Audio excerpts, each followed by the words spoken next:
what are you going to say when they say they want to think about it? So what I'm going to do is I'm going to break down everything that I've learned in real estate. Welcome to my channel, To the Top Real Estate Coaching. So in our last episode, we talked about setting appointments for expired listings. So you can use this technique when running a listing appointment if it's an expired listing, if it's a FSBO, if it's a referral, a family, a past client, what have you.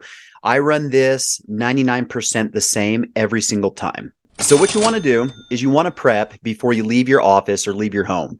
So the thing that I feel is absolute most important, and this is more important than any other papers you're going to bring, is I like to have live comps pulled up on my computer because I want it to be interactive so we can actually click on the different homes that have recently sold, the current ones that are active, to be able to show them live results as far as days on market, price reductions, etc. So once you already have the comps pulled up and they're live, you're ready to head out the door. So what I recommend is always park a few houses down and get there about 5 minutes early. I say that because you don't want to be the person that gets there and you're panicking, you're trying to put your sport coat on or grab your bag or whatever you're trying to do, and you're trying to hurry and get out of the car and run up to the door. That never sets a good tone when you start speaking with somebody. So get there 5 minutes early. And I did mention that you want to park a few houses down. Now, there's proven stats behind this in sales, but you don't want the person that you're going to go pitch, you don't want that person seeing what you're driving. A lot of people think real estate is all the white Mercedes, the Gucci belts, stuff like that, but it gives somebody something that they can judge you on. So for an example, if you have a really nice car and you show up to the listing, the people are sitting in their front room and they're looking out the window and they're like, oh my gosh, look at this guy. Look what he drives. Oh, I'm sure he's going to charge a lot of money. Then you're already a step behind on when you're negotiating to get the listing agreement. You may pull up in a car that someone's ex-wife or ex-husband drove. So you may pull up in just a black Honda Accord, and that's what that person's ex-wife drives that is currently in litigation with them. And it just automatically puts them in a bad mood. They're upset and they already don't like you because they start combining the two together.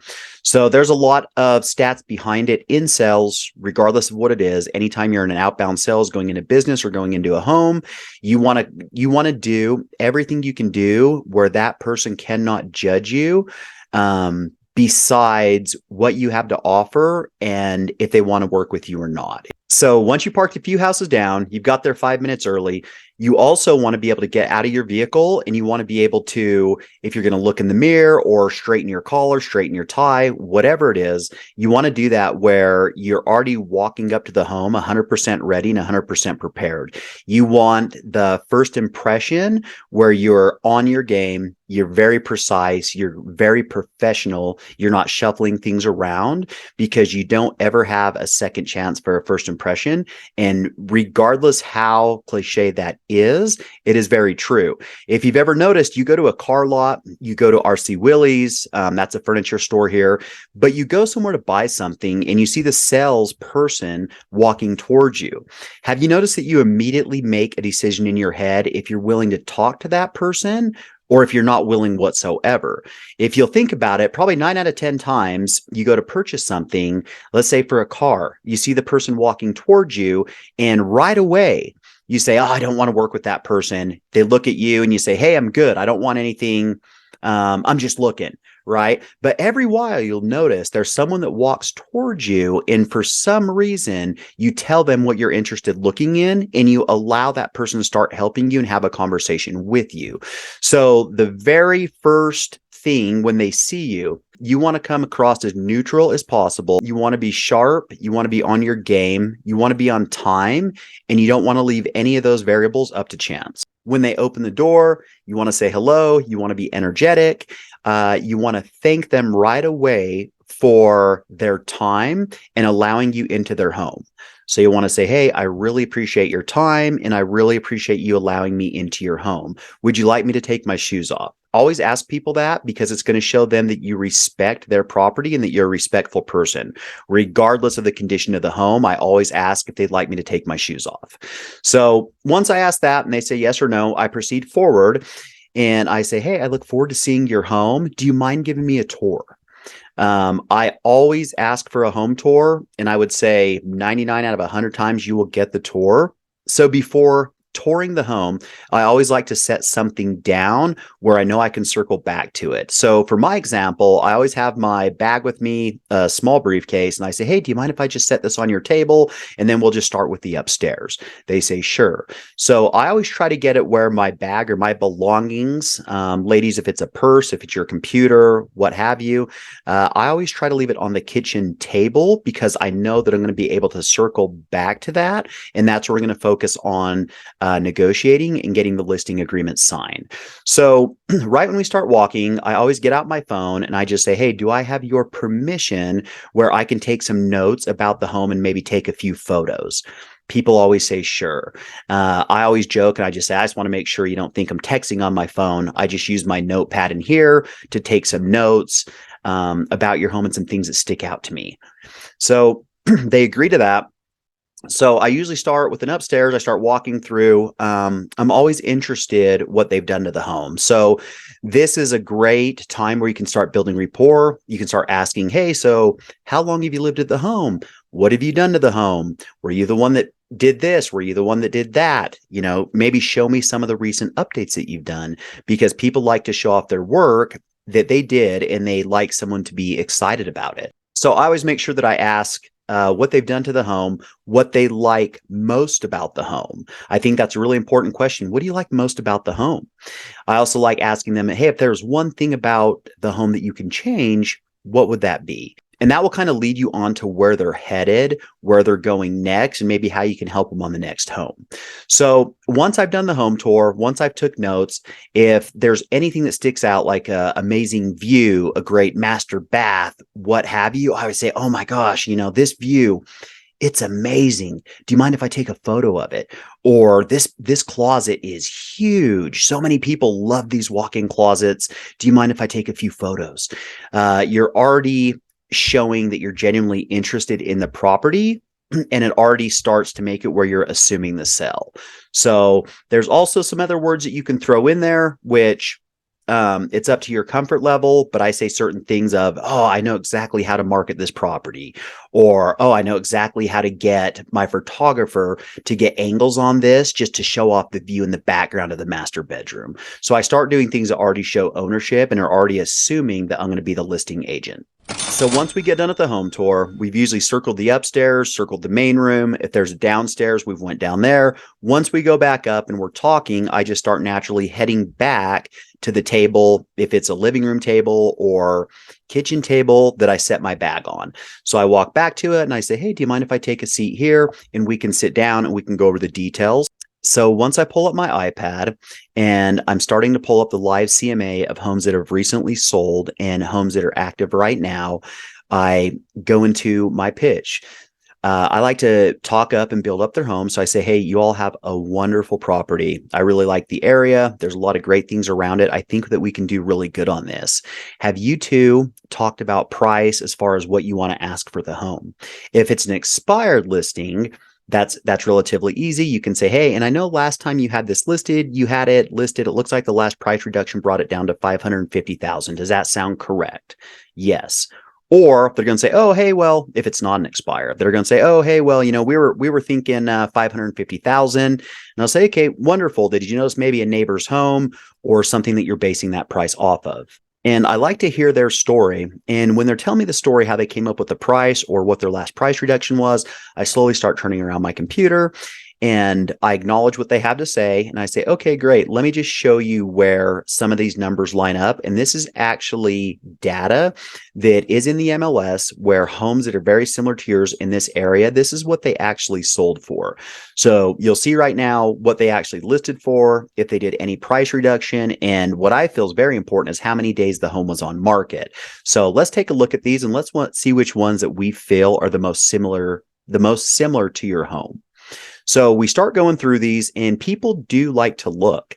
I'll always pull up the main picture. I start clicking. I start going through the bedrooms, and I start talking about what sets the houses apart. You want to start looking at some different factors, what sets them apart, because you should already have a price in your head that you feel is going to be the best list price to be two things. The very first and most important is to be in your client's very best interest. That is your fiduciary duty. You want to be sure that you get them every single dollar possible. Secondly, you do not want to overprice the home. I tell my clients this all the time. I have plenty of examples to back this up. When you overprice a home, and I tell this exact same thing in the pitch. I say, when you overprice a home and it's $50,000 too high, what happens is that home will sit for 30 days on the market, 45 days, 60 days, because the people that are looking in that price range, they're looking at these other active homes. And if yours is list higher, but is not offering any more features, more than likely it is going to sit there, and the people are going to purchase, the buyers are going to purchase the other homes that are for sale first, which certainly makes sense, doesn't it? And they're like, oh yeah. So I use this story and I say, so the people that do list their homes too high, those homes will sit there for 30 days, 45 days, 60 days. Then what happens is we do a price reduction. So we usually bring it down to the price it should have been listed in the first place. So for example, we'll do a $50,000 price reduction. You can use any numbers you want that are more similar to your area and more similar to your market. So I'll say we do a $50,000 price reduction. Now, when this home's been on the market for 60 plus days and it does get somebody's attention because now the price is more in line with the other homes, they know the home is sitting and that person's already reduced the price, which is meaning they want to sell their home. So even if I was direct one of my buyers on one of those homes, I would imagine that we could offer a little bit less and get a deal on that home since no one has purchased it yet. Does that make sense? So it's gaining agreement and letting them know that it has to be priced correctly for them to get the most money out of it. And I always tell them the same thing. I say, so what's interesting is when folks do list their home too high, what happens the majority of the time is it does get a price reduction, and then we do have to accept a low offer, which is lower than the price we should have listed at originally. The folks that we do list it at, where we list it spot on, we make it very competitive, we have a very high percentage chance of getting those into a multiple offer situation. And then we're able to use those offers against each other, and we're able to run those bids up, which at the end of our day gets our seller's top dollar. Does that make sense? So once we determine a price and they want to sell the home right away, I automatically assume it and I say, okay, great. So what we're going to do next is I'm going to get our photographer scheduled. I'm going to get our videographer scheduled. We're also going to get some great drone footage. As I told you, in the backyard, we have that great view of the mountains. I'm very excited to get this put together. I make a few recommendations what they should do for their home, but don't do anything too much or it's going to overwhelm people. So I always tell people, I say, hey, your home looks great. What I'd recommend is just removing just some of the personal items, the school photos, things like that. But everybody understands you live in the home. We just want to give it more of a blank canvas feel where someone can envision making it theirs. Does that make sense? And they say, yeah. And I say, okay, great. So right, today is Thursday. Do you think you could have that done before Monday? That way I'll have our photographer and our videographer show up Tuesday. Does that fit your schedule? So I'm already assuming it. This is before talking any commissions, because the more that I can get them mentally committed that they're working with me, then the easier it is going to be to negotiate the listing agreement and the commission percentages. A lot of the time when you start assuming this, they will say, so how much is this going to cost? How much is this going to cost us?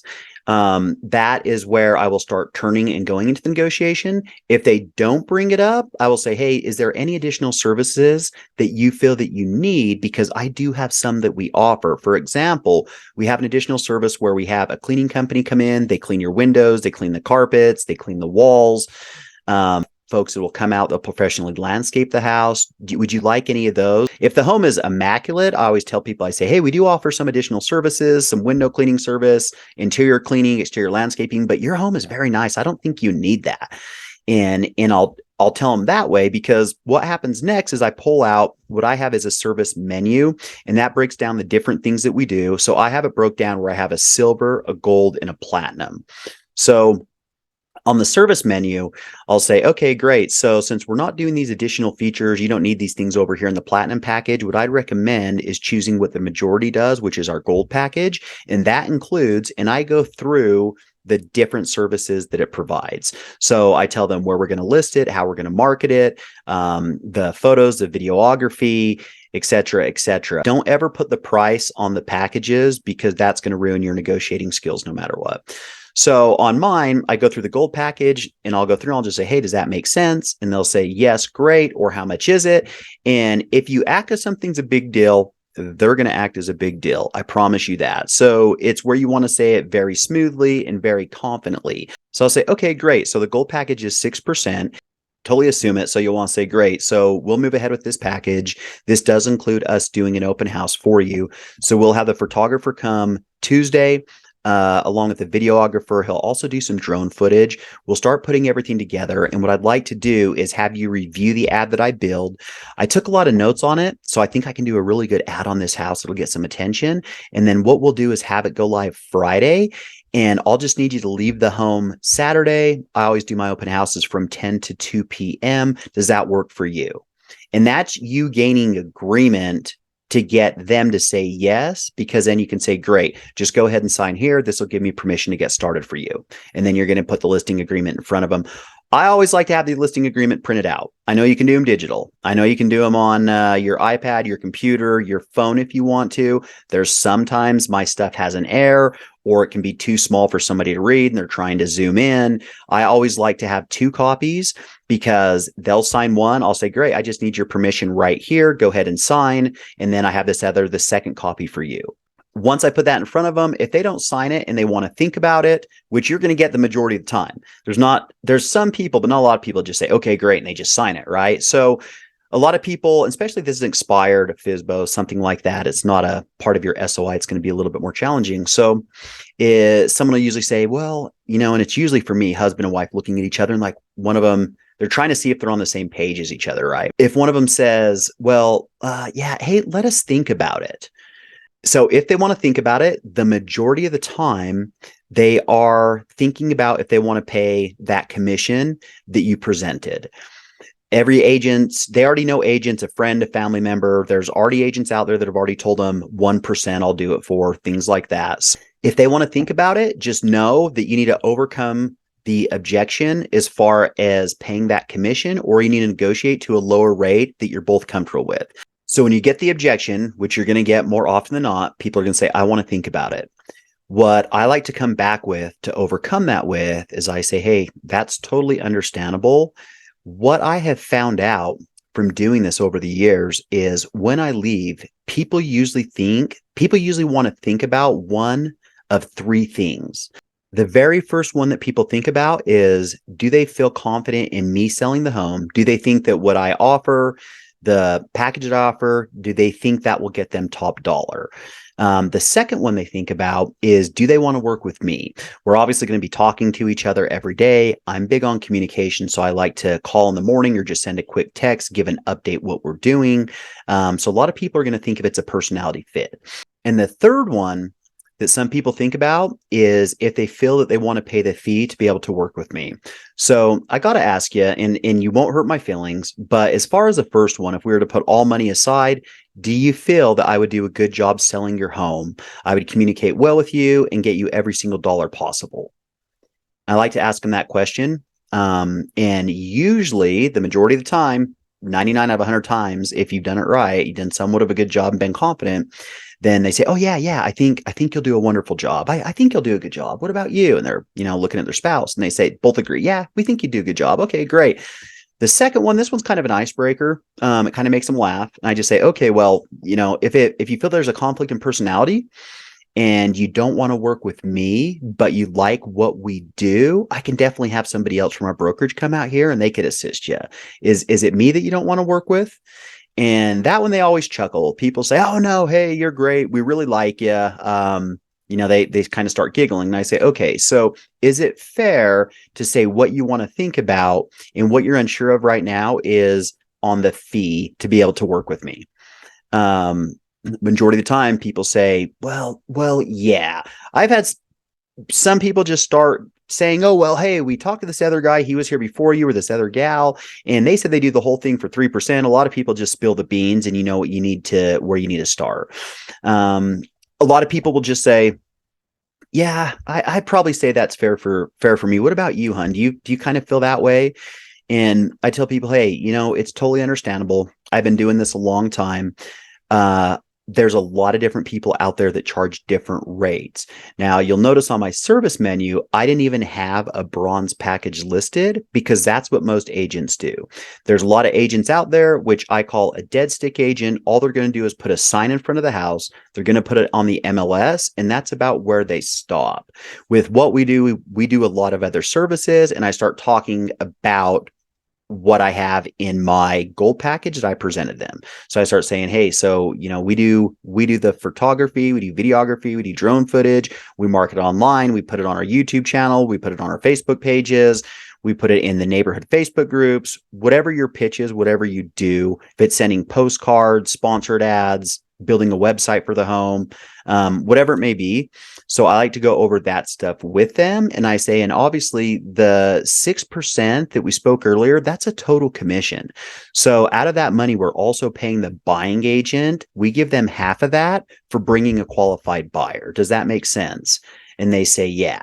And I'll say, okay, so is it the price that you're still concerned about? Because if it is, I mean, it does take us a lot of money that we put into these and a lot of time to do a good job. But if you're concerned about the price, you want to work with me, I can sharpen my pencil a little bit, and I'll see if I can get you a little bit better deal. Would that help you move forward today?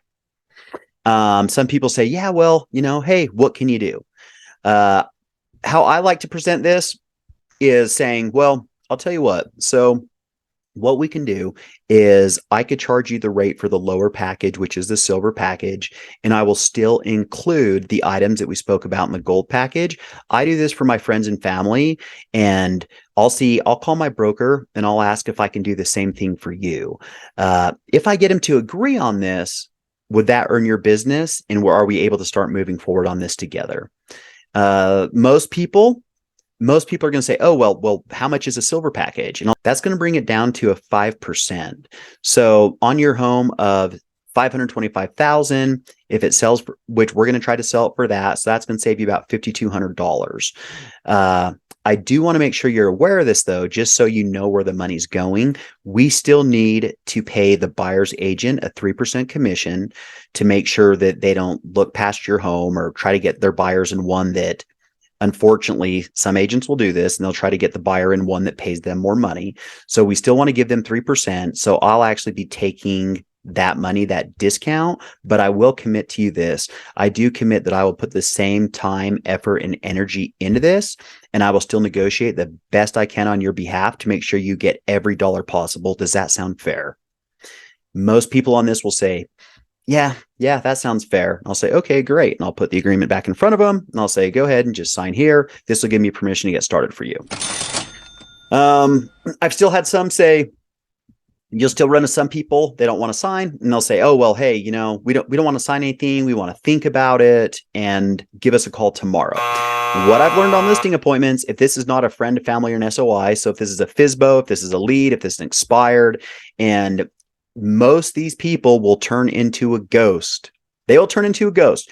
You'll never see this person again. They're never going to answer their phone. They're just going to disappear, fall off the freaking earth.